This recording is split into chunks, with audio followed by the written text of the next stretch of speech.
तो जिस राष्ट्रवाद के नाम पे भारतीय जनता पार्टी आई, जिस हिंदुत्व के नाम पे भारतीय जनता पार्टी आई, जिस राम के नाम पे भारतीय जनता पार्टी देश और बिहार में आई है, फिर ना वो सिद्धांत बचा पा रही है भारतीय जनता पार्टी, और ना ही खुल के फिरका परस्ती लोगों से मोहब्बत कर पा रही है। भारतीय जनता पार्टी का साफ छुछुंदर वाला हाल है।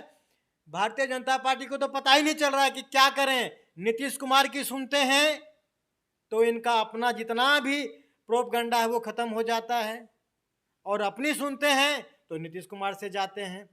या फिर हो सकता है भारतीय जनता पार्टी को ऐसा भी डर लगता हो कि भाई नीतीश कुमार भी बहुत मजबूत सिद्धांतवादी नहीं है, अगर मैं कुछ करा रुख लेता हूं तो कहीं आरजेडी का दामन न थाम ले। तो जो एक राजनीतिक भय होती है, हो सकता है वो अब भारतीय जनता पार्टी को भी सताने लगा हो। नमस्कार, आप देख रहे हैं धा न्यूज और मैं हूं अभिषेक मिश्रा। बिहार में जाति आधारित जनगणना को लेकर राजनीति का पारा लगातार चढ़ा रहा। हालांकि अब बिहार में जाति आधारित जनगणना होगी, ये तकरीबन तय हो गया है, लेकिन भारतीय जनता पार्टी ने एक नया सिगुफा छोड़ दिया है जनसंख्या नियंत्रण कानून का।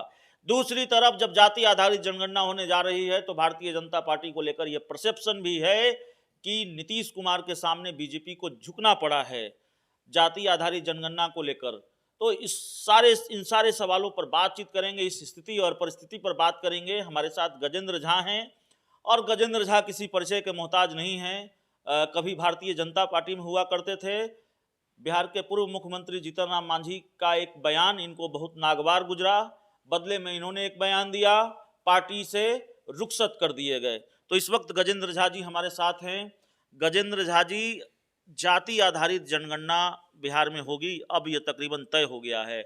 जिस पार्टी में आप रहे, भारतीय जनता पार्टी, उस पार्टी को लेकर यह परसेप्शन है कि बीजेपी के सामने भारतीय जनता पार्टी को झुकना पड़ा है। भारतीय जनता पार्टी जाति आधारित जनगणना के पक्ष में नहीं है, और जो मेरी समझ है, जितना मैं जानता हूं, बीजेपी शासित जो दूसरे राज्य हैं वहां जाति आधारित जनगणना नहीं होने जा रही है। आरएसएस के एजेंडे में भी, या आरएसएस भी बीजेपी जाति आधारित जनगणना के पक्ष में नहीं है। देखिए, ये तो सच है। भारतीय जनता पार्टी का हमेशा से ये कहना रहा है कि भारतीय जनता पार्टी सिर्फ दो ही जात जानती है, गरीब और अमीर।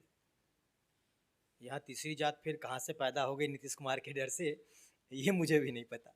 लेकिन हाँ, इतना जरूर कहूँगा कि पिछले कुछ समय से भारतीय जनता पार्टी भी बिहार में सिद्धांत विहीन हो गई है।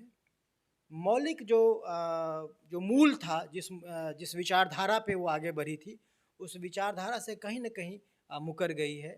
मजबूती से, चाहे वो कारण जो भी रहा हो, सत्ता की लोलुपता हो, सत्ता शासन में बने रहना हो, या फिर हो सकता है भारतीय जनता पार्टी को ऐसा भी डर लगता हो कि भाई नीतीश कुमार भी बहुत मजबूत सिद्धांतवादी नहीं है, अगर मैं कुछ करा रुख लेता हूं तो कहीं आरजेडी का दामन न थाम ले। तो जो एक राजनीतिक भय होती है, हो सकता है वो अब भारतीय जनता पार्टी को भी सताने लगा हो।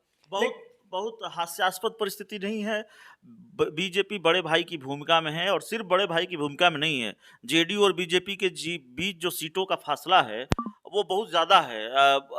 और इस स्थिति में, इस मजबूत स्थिति में भी बीजेपी को लेकर ये परसेप्शन क्रिएट हो कि बीजेपी नीतीश कुमार के सामने सरेंडर है, तो फिर बहुत विडंबना वाली स्थिति है। देखिए, चाहे जब आपने बात कही है तो मैं आपको एक चीज़ बता दूं, बिहार आज बहुत ही नाजुक स्थिति से गुजर रहा है। बिहार में बेरोजगारी हावी है, बिहार में शिक्षा का बंटाधार हो गया, आए दिन पेपर लीक हो जाते हैं, स्कूलों की स्थिति बिल्कुल ही खत्म है, बुनियादी जो आप ढांचा कहें वो ध्वस्त हो चुका है शिक्षा का, स्वास्थ्य बिल्कुल खत्म है। आप स्वास्थ्य का जो ये स्थिति है कि डॉक्टर अवेलेबल नहीं है, मेडिसिन नहीं है, आज न्याय प्रणाली ध्वस्त हो रहा है, जजों की संख्या इतनी निम्न है, और स्कूल के एक कमरे में 8 क्लास तक के बच्चे पढ़ते हैं, और उसी में मिड डे मील भी बनता है, तमाम तरह की दिक्कतें। यह तो एक तरह की समस्या आपने बताई है, अनेक तरह की समस्याएं हैं। जिस पद्धति से आपने शिक्षकों को नियोजित किया है, शिक्षकों को यह नहीं पता चलता है, आप मीडिया वाले बार बार दिखाते हैं। उन्हें ये नहीं पता देश का प्रधानमंत्री कौन है, मुख्यमंत्री कौन है, कुछ नहीं पता। ऐसे लोग बिहार के बच्चों के भविष्य के साथ खेल रहे हैं। कुछ दिन पहले एक सोनू वायरल हुआ था और पूरे देश में वायरल हुआ। मीडिया ने उसको उछाला, मीडिया उसके पास आई, नीतीश कुमार से वो मिला, जो भी कारण रहा हो। लेकिन मेरे जैसा एक व्यक्ति यह जानता है कि सोनू जैसे बच्चे का दर्द अगर मीडिया पे पढ़ाई को लेके, शिक्षा को लेके, स्वास्थ्य को लेके आता है तो बिहार के लिए यह शर्म की बात है। और बिहार के ये जो सत्ताधारी लोग हैं, चाहे वो कोई भी हो, उनके लिए चुल्लू भर पानी में डूब मरने वाली बात है।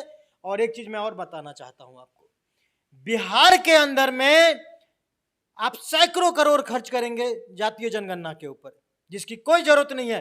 जातीय जनगणना करके आप सिर्फ अपना राजनीतिक स्वार्थ सिद्ध कर सकते हैं, सिर्फ जातीय उन्माद पैदा कर सकते हैं, इसके अलावा और कुछ नहीं होने वाला है। बीजेपी कह रही है जनसंख्या नियंत्रण कानून भी जरूरी है। नीतीश कुमार बात मैं मानेंगे? बोलता हूं, मैं मानता हूं, मैं इसी बात पे आ रहा था। यह मेरी तो ये बिल्कुल मजबूत मांग है कि जातीय जनगणना को दरकिनार कीजिए, पहले बिहार में जनसंख्या नियंत्रण कानून लागू कीजिए। तो बीजेपी की इस मांग को मानेंगे नीतीश कुमार, आपको लगता है? कभी नहीं मांगेंगे, कभी नहीं मानेंगे, क्योंकि जिस एक जाति विशेष जो बिहार में जनसंख्या को परमाणु विस्फोट की तरह बढ़ा रही है, मैं कहूंगा तब आप नहीं समझिएगा, उस जाति से नीतीश कुमार को प्रेम है। भाजपा को पता नहीं, भाजपा को पता है कि ये लोग मुझे वोट देंगे नहीं। तो जिस राष्ट्रवाद के नाम पे भारतीय जनता पार्टी आई, जिस हिंदुत्व के नाम पे भारतीय जनता पार्टी आई, जिस राम के नाम पे भारतीय जनता पार्टी देश और बिहार में आई है, फिर ना वो सिद्धांत बचा पा रही है भारतीय जनता पार्टी, और ना ही खुल के फिरका परस्ती लोगों से मोहब्बत कर पा रही है। भारतीय जनता पार्टी का साफ छुछुंदर वाला हाल है। भारतीय जनता पार्टी को तो पता ही नहीं चल रहा है कि क्या करें। नीतीश कुमार की सुनते हैं तो इनका अपना जितना भी प्रोपगंडा है वो खत्म हो जाता है, और अपनी सुनते हैं तो नीतीश कुमार से जाते हैं। भारतीय जनता पार्टी का हाल बिहार में पेंडुलम वाला हो गया है। चलिए एक आखिरी सवाल आपसे लेंगे, और सवाल ये होगा हमारा कि बड़ा शोर सुन रहे थे, ठीक है, ये परसेप्शन है कि नीतीश कुमार के सामने बीजेपी सरेंडर हो गई, लेकिन एक वक्त ये लगा कि जैसे बीजेपी भी नीतीश कुमार को निपटाने के खेल में लगी है, और फिर बार बार जिक्र आया नित्यानंद राय का कि नित्यानंद राय सीएम बनेंगे। नित्यानंद राय को सीएम मटेरियल मानते हैं, नहीं मानते हैं? देखिए, ये तो भारतीय जनता पार्टी की अपनी आंतरिक बात है। मेजोरिटी में रहेंगे वो किसको सीएम बनाएंगे, किसको नहीं बनाएंगे, इन चीज़ों से मेरा बहुत ज़्यादा बहस नहीं है। मेरा कहना ये है कि बिहार का कोई भी राजनीतिक दल वो आज बिहार के युवाओं की चिंता नहीं कर रही है, बिहार में रोजगार की चिंता नहीं कर रही है, शिक्षा की चिंता नहीं कर रही है, स्वास्थ्य की चिंता नहीं कर रही है, न्याय की चिंता नहीं कर रही है। आज 500 करोड़ से ऊपर रुपया लगेगा जातीय जनगणना में। क्या यह जरूरी नहीं था कि बिहार जैसे राज्य में जहां बेरोजगारी बहुत चरम पर है, एक बड़ा कल कारखाना लगता, हजारों लाखों युवकों को रोजगार मिलता? क्या यह जरूरी नहीं था? जिस तरह से एक छोटे से बेबुनियादी बात पे सर्वदलीय बैठक बैठी, क्या वही बैठक, क्या वही राजनीतिक लोग बिहार के अन्य चिंताओं पे बहस नहीं कर सकते थे, बिहार के अन्य समस्याओं पे बात नहीं कर सकते थे? ये सब के सब राजनीतिक दल मिलके सिर्फ बिहार को ठगने का, बिहार को छलने का, बिहार के साथ धोखा करने का काम। बीजेपी भी।